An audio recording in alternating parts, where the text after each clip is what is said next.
Good morning. Yeah, I'm not talking to you. I'm talking to them. I know, it looks crazy. Mom's crazy. Always talking to herself. Always talking to herself, recording in my room, where you probably think I'm also just rapping at myself or yelling at myself. So I'm nuts. But yeah, ask me a question. You probably have seen I've only been posting like show posts and not new music because I'm working on my new album behind the scenes and new music videos, and Patreons will know. They're gonna see everything first. But I also want to thank my Patreon members because at the end of last month I made an announcement that I was going to be crediting all my Patreons at the end of my next music video, because I used my subscribers, all the subscriber money for my last music video, and it was shot in Phoenix and it was 117 degrees in the warehouse, and my crazy ass being from the East Coast, I love wearing layers. So we're not only shooting in 117, but I'm wearing long sleeves and long pants and trying to pretend and act like I'm not about to fucking die. So yeah, shout out to my friends D. Carter and Reggie, who are the videographers on that shoot, for bearing with me through an 8-hour shoot in ridiculous conditions. I'm sorry, we're independent. Snorlax. I like all the little chubby ones. I like Pikachu, I like Cubone, Jigglypuff, all first generation. But yeah, I noticed that I like all the cute little chubby ones. I'm a chubby chaser, I don't give a fuck. And correct me if I'm wrong, Pokemon nerds, but doesn't Cubone wear the skull of his dead mom? So he's so cute, and then at the same time, what the fuck, so savage. I mean, it's probably as a tribute or something, but what? That's dark as hell. So he's so cute, but that's dark as hell.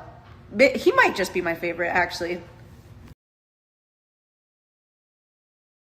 Well, I'll tell you what I wasn't driven by, and I was never motivated off rip from numbers or money or clout or things like that. I mean, if you get to a point where you're very lucky and lucky enough to be living off of your dream, of course, that has to become more of a consideration, because you need the money to keep fueling it and put back into it. And you need the clout and attention and numbers because, you want your music to do well, but it can't be the motivator and driving factor, or else you are just setting yourself up for failure from the rip. If that's how it starts out, you're like, I'm doing this to try to get attention and just make a bag or something, you're in for a rude awakening. Because trust me, there's been so many times we're sleeping 13 people in a Motel 6 and someone's sleeping in the bathtub on tour. You feel me? Your dream and following your dream should always be something you're very, very passionate about, so that if you lost everything tomorrow, if you happen to blow up from it and you make all this money and do whatever, okay, what happens if tomorrow, if no one's listening, would you still be doing it?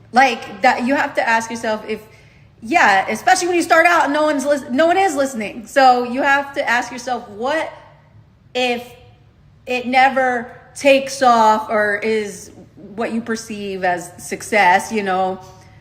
Will you not regret doing because you love it? You will do if no one's listening. You will do for yourself, and it's therapeutic for you, even if not one single person gave you any kind of props for it or cared. What would you still be liking to do? What would you do as a hobby, even if you couldn't get fame or luxurious things or whatever? What would you still do? I had some opportunities for certain festivals in the fall and tours, and yeah, I turned a lot of it down, and that is strange behavior for me, because usually if it's, a good opportunity, I'm saying yes to all these opportunities all the time, and as you should. But the universe was telling me to work on the new music. I love doing shows. It's actually my favorite part of doing music. However, I want to have the new songs to do. Like, I want to come out swinging with brand new music videos, all of which I haven't done in a while. Like, I haven't put out a full album in a while, aside from a bunch of singles, and I've put out a bunch of reels and stuff like that. I want to do full music videos, a full album. So we're looking like tour is next year. I got to get over there and Australia. To be honest, I really want to play with this super dope group called Bliss and SO.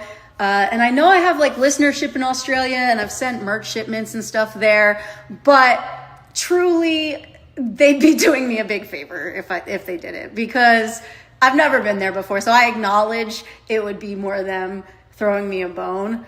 And I hope that I could add the value with being, a solid entertainer. But yeah, but who knows? Maybe they'll do it. Maybe they will do it. I'm just saying.